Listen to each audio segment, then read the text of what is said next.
Hey friends, if you wish to fix AuthenticAMD.sys blue screen of death error on your Windows computer, then please watch this video. I will guide you through the resolutions. So the first solution is to update the AMD graphics card drivers. How would you do that? Search for Device Manager in the Windows search bar and open Device Manager. Expand the list for display adapters. Right click on the AMD Radeon graphics adapter and update the drivers.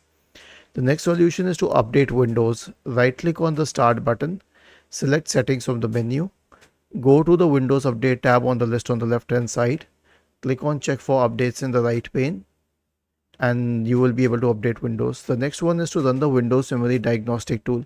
So search for Memory Diagnostic in the Windows search bar and open Windows Memory Diagnostic tool. Click on Restart Now and check for problems. The last solution is an SFC scan. So search for command prompt in the Windows search bar and click on Run as Administrator. Type the command sfc /scan now and hit enter to invoke the SFC scan. Was this helpful? If yes, then please subscribe to the channel.